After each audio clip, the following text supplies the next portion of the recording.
What's up? It's Andy Grammer with Jag. Hi, this is Carly Rae Jepsen, and you're listening to Jag. Hey everybody, it's Joe Jonas hanging with Jag. This is Heather Knox with the hottest Jag I've ever seen. Ryan Seacrest with Jag. It's B.O.B. checking in with my homie Jag. So much swag with my homie Jag. It's the Jag Show podcast.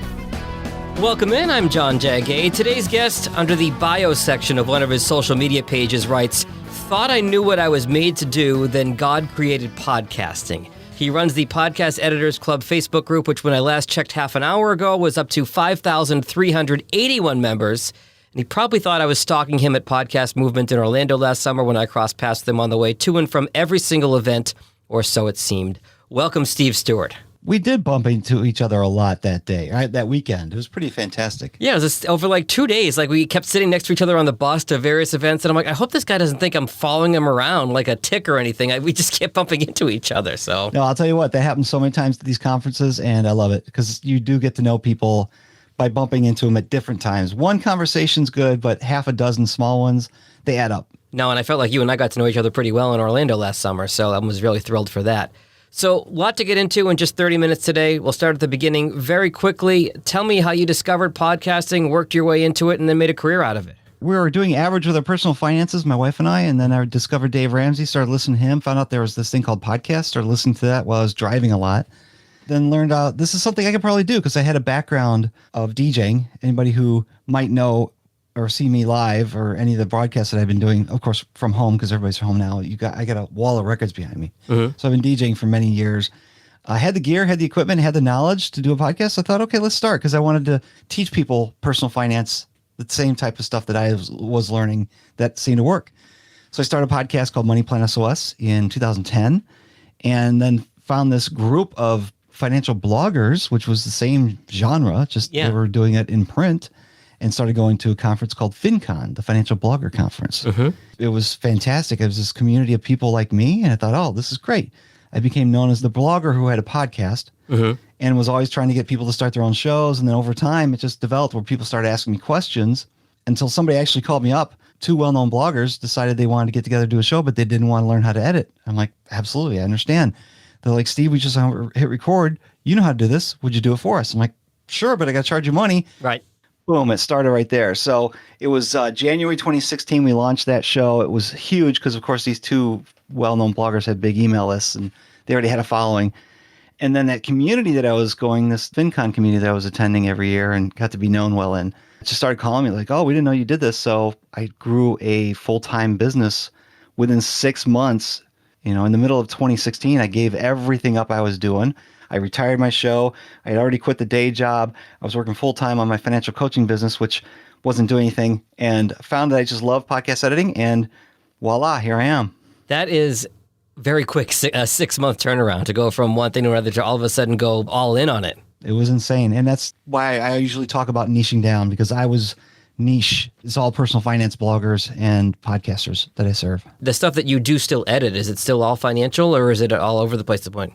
Almost all of it. I'd say 90%. There are a couple who are on the fringe there. You think about real estate, it's not really personal finance, but it is investing, and personal finance and investing go hand in hand. So most of the stuff I do is personal finance, though. Stacking Benjamin's show, they're award-winning. Oh, yeah. One of the biggest. Afford Anything by Paula Pant, one of the biggest. There's just a few of them that I've been lucky to be able to partner with over the years. And Joel Salsihi was wonderful enough to come on a panel that I did here in Detroit. So he is just one of the greatest, nicest guys on the planet. So he is. Yeah.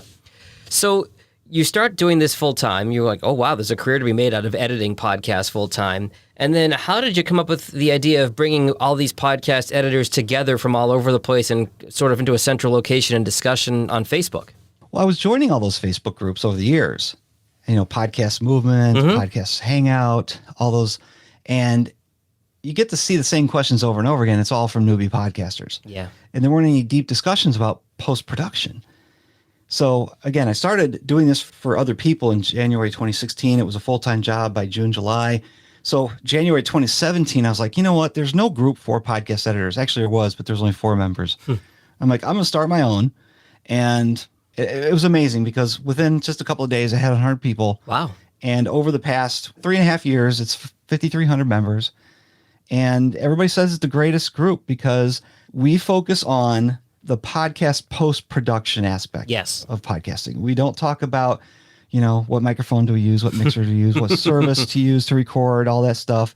We talk about the post-production side. We put on our podcast editor hats, and I make sure that everybody sticks to that rule, because if we vary away from that, if we go away from our niche, then we become like every other group, and I don't want that to happen. Well, in full disclosure, you rightfully so called me out on a post that I made in the group yesterday because I got a little bit too far into the more of a host and less of an editor thing. But I understand now when you put it that way, because there are these great podcasting groups for a newbie podcaster that have 30, 40,000 members or whatever it is. But you're right. I scroll through them and I see, what mic do I use? Hey, I just started a podcast. Hey, I had my first 100 downloads. Hey, how do you make money on a podcast? And it's these same basic questions that...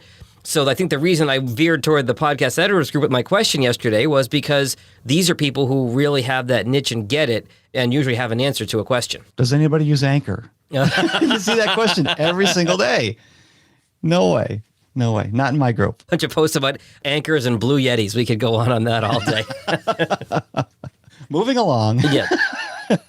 Steve, if you were having a conversation or sitting at podcast movement across the table, assuming that, we weren't social distancing and all that, and you had to give 3 pieces of advice to somebody who is beginning to edit podcasts, what would they be for someone just starting out?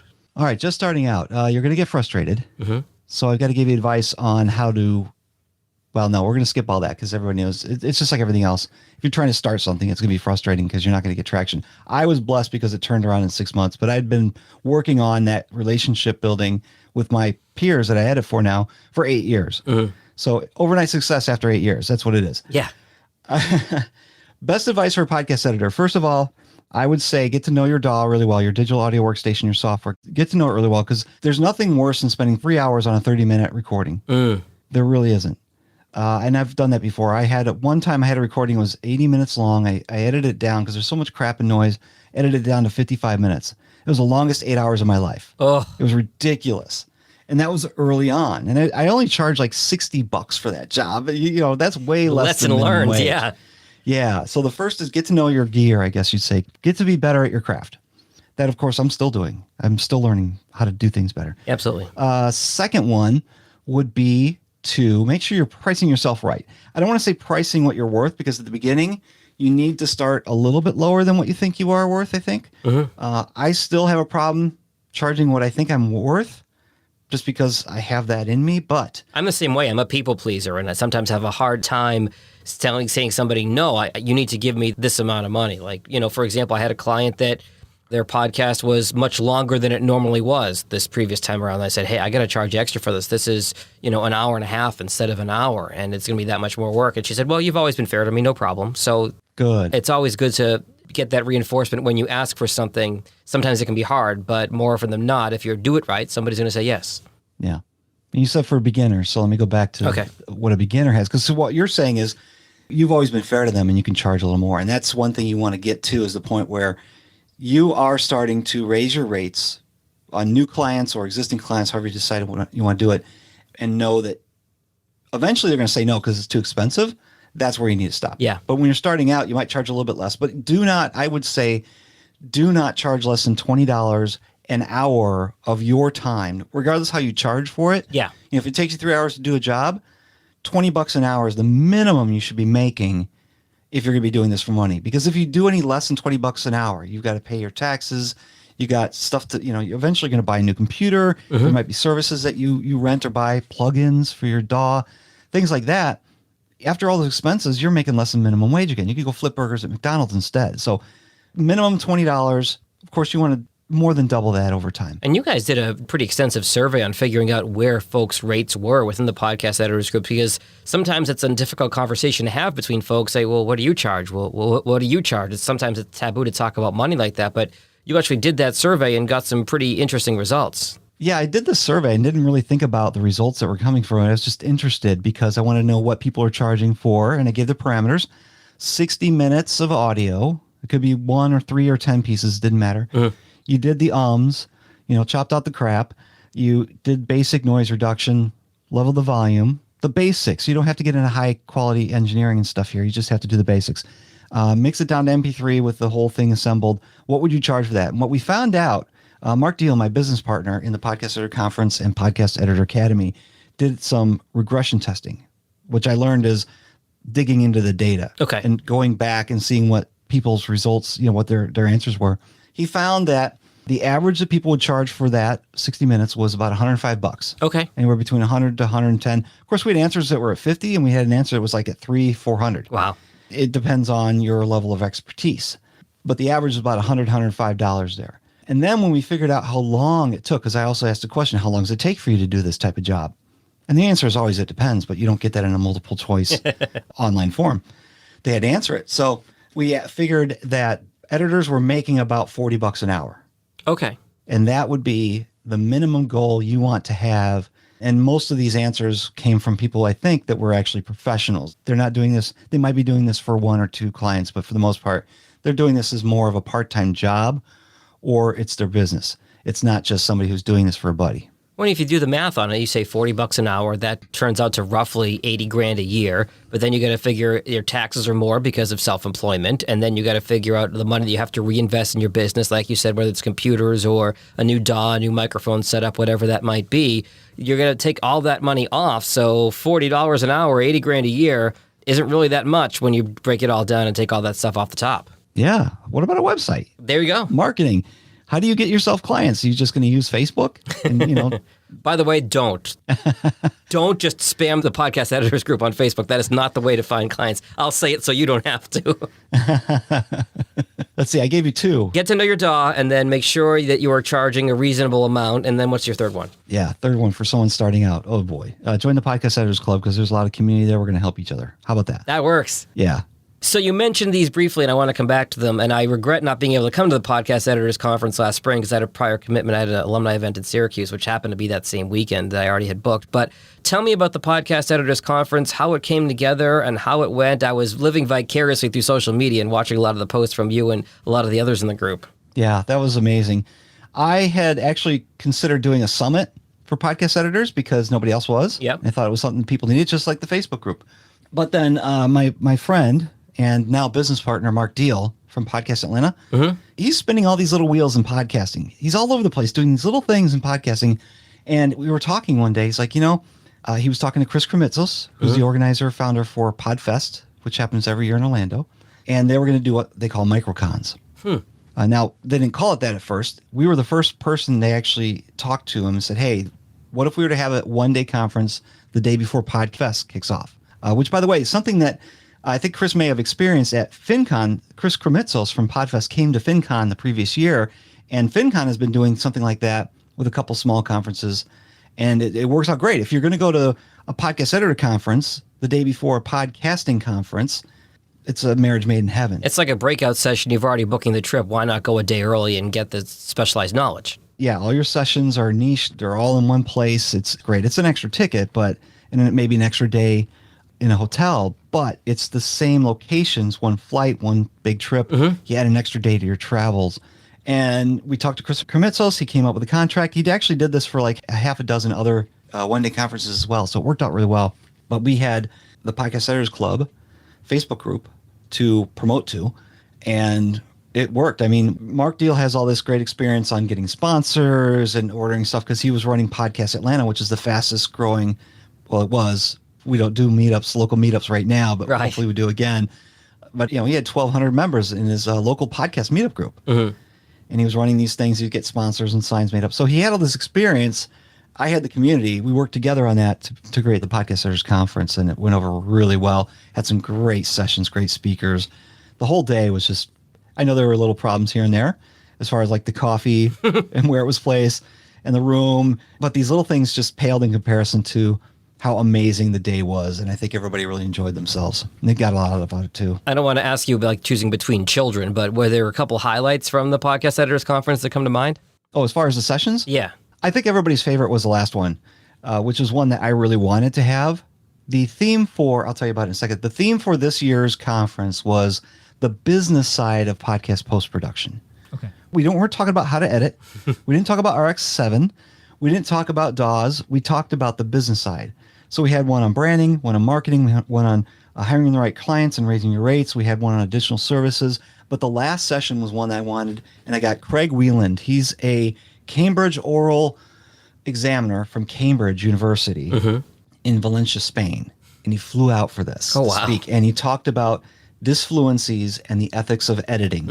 And it was fantastic. And I think everybody agrees that was such a great session because we talked more about, do you leave it in or do you cut it out? And what's the ethics behind it? For those who don't know, listening, disfluencies, those would be a lot of those ums and ahs between sentences. Yeah, that and just stumbling like I do here. You're going to hear me, stumble a couple times while I'm talking. What do you leave in? What do you take out? How do you keep someone being themselves and being real while also getting rid of the goof ups? I mentioned that in a previous episode without getting political and taking a side here, but talking about Joe Biden. Joe Biden has talked about that he has had a stuttering problem for his entire life.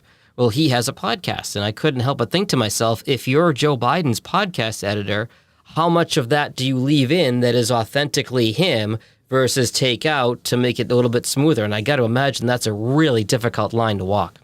Yeah.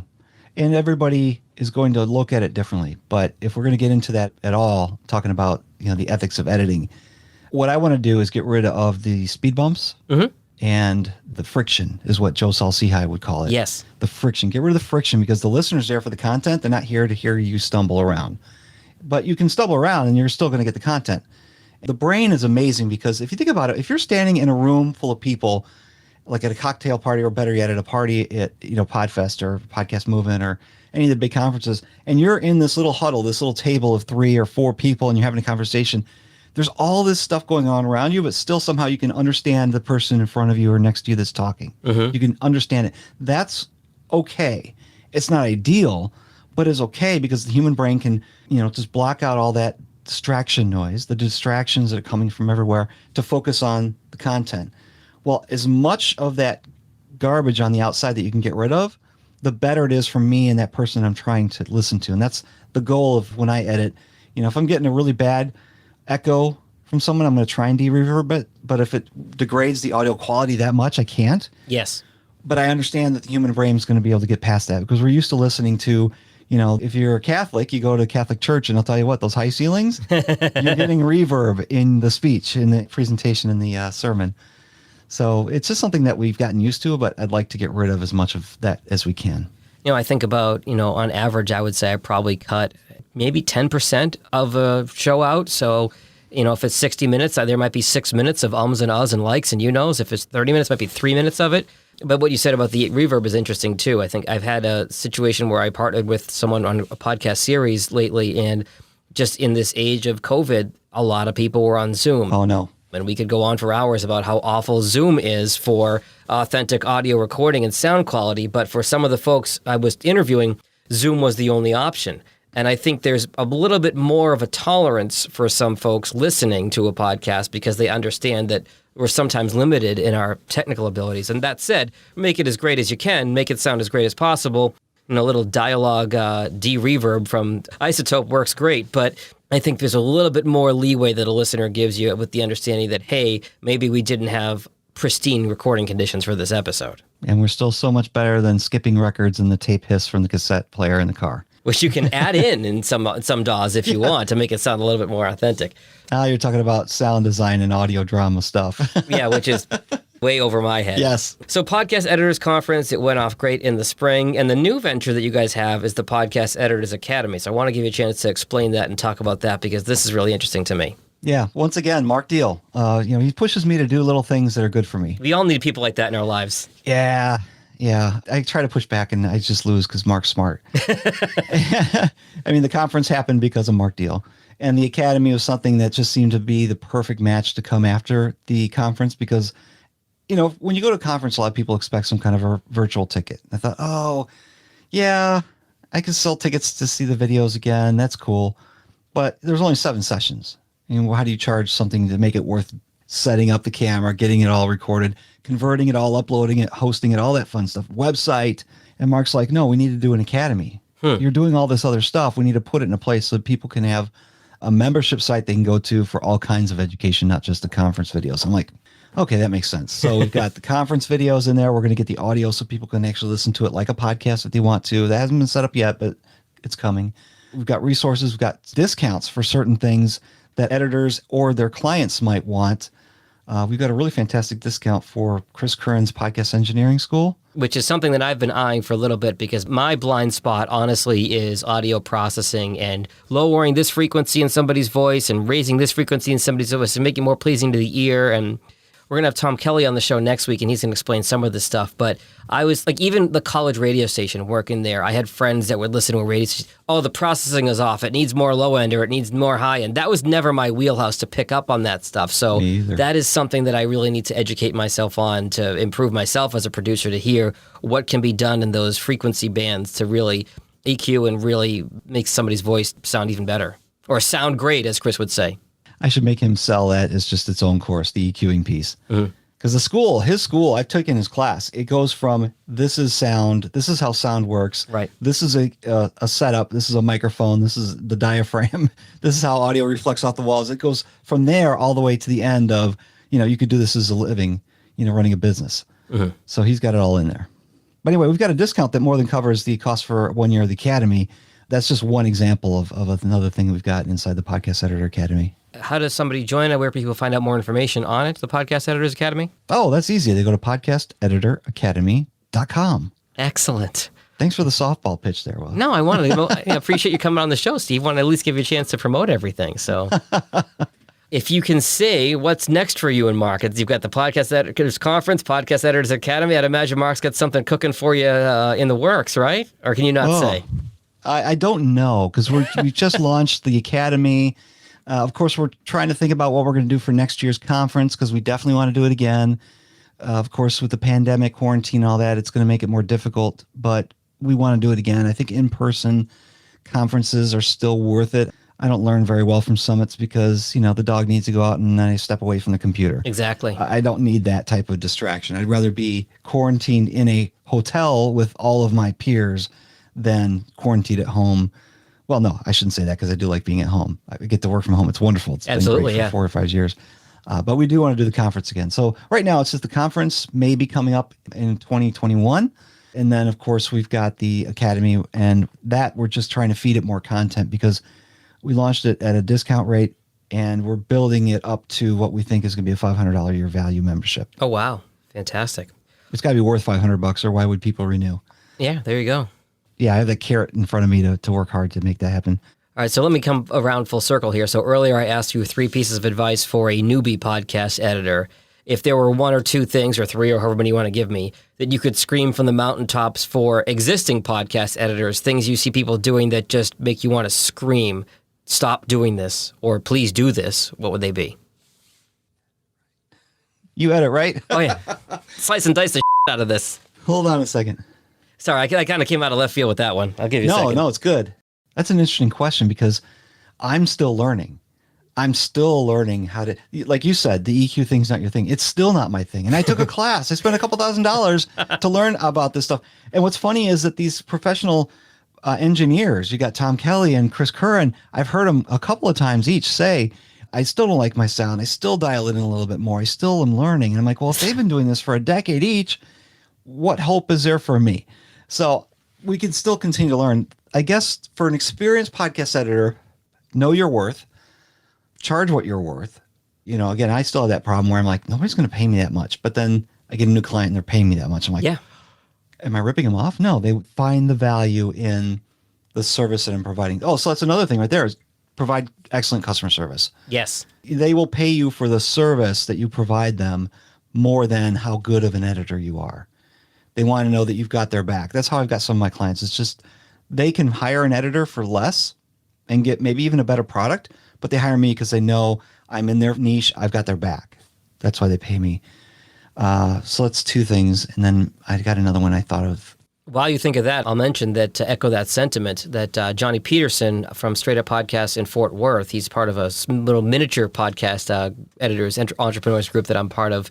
He said that when the pandemic hit, he thought he was going to lose all his customers. And they said, no, Johnny, we like working with you. So having that customer service, having that relationship with folks, most of my clients I'm getting through referrals because people have enjoyed working with me and I provided that customer service. So I think that is very good advice. Yeah. Well, maybe we'll just leave it at that, because I can't think of a third one. Well, and another thing that's really been bothering me lately, because I don't have it in place, but it's some kind of I forget what you call it, but contingency plan, I guess.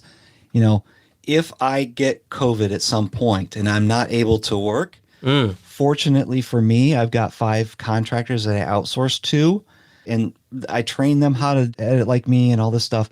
So I can outsource the work to them. Of course, it'd be a huge workload because I like to do the editing myself. Yes. And I do a lot of the editing myself, and I work way more than I probably should. But hey, I get to work from home, so I can take off at any time I want as well. But having a contingency plan so that if you get sick, if you get injured or something, you can't work for a couple days or worse for a couple weeks, make sure you've got a backup plan in that situation. One thing about the Podcast Editors Club on Facebook, I've got a post there called Pitch Yourself. Mm-hmm. And it's where if you're an editor, you don't pitch your services in the Podcast Editors Club to edit for other people. You're pitching to another editor. Yes. But I have this one post, and we refresh it every few weeks, of people who are looking for more work and they're willing to be outsourced too. Meaning, if I posted in this Pitch Yourself thing, I'm saying, hey, I will work for another editor, kind of white label it. Yes. Rather than I'm looking for a client, that's a different question. Mm-hmm. So there is help inside of that group. So if you don't have a contingency plan, this could be a good place to start. You had a seminar podcast movement last summer, and you'll have to remind me who the host was, but he was great, talking about the business side of this. And the hardest thing to do is to hire your first employee. I think it was the last day or so. I'm trying to remember who the host was because it was really great advice. I did a session with Daryl Darnell at Podcast Movement. It was fantastic. It was you and Daryl. It was toward the end. Daryl had said that the hardest thing was finding that first hire and eating into your profits by having to pay somebody else. And I'm just about to that point, hopefully, not quite there yet, but having that contingency plan if God forbid you get it, that's really good advice. Yeah, fortunate for me, I saw that there was going to be a point where I was going to have too much work to be able to do it myself. Mm-hmm. And I had a community that I could go out to, which now everybody can do in the Podcast Editors Club on Facebook. They can go to that community and say, hey, look, I'm looking for some quality help. Now, I had sold, it was $100, a training course, which was live training. I'm doing it again here in a couple weeks. I was actually teaching my potential contractors how to edit. So my contingency plan was actually, forming these outsourced people so I could grow my business. Now I'm to the point where I could make a living enough to where if I didn't outsource anything and I didn't have as many clients, I could still make a living. But this thing has grown so big, I need to start working on taking it to the next level of business, which is now maybe finding a project manager or a communications specialist or whatever to take off some of that other workload rather than just here, this person edits the audio and I get the rest of it. So there's stages of this business that you have to grow into. And if you grow too fast, it's just going to overtake you and you're going to mess up. And what you don't want to do is sour a relationship with a client because you goofed up. Absolutely. This is where I feel like I say this every week, but where I give my wife a lot of credit because she is my CFO. She works in corporate finance, so she helps me with the books, and she helps me say, she was the one who said to me, hey, you know what? You've got your Calendly link for your clients to sign up for recording times.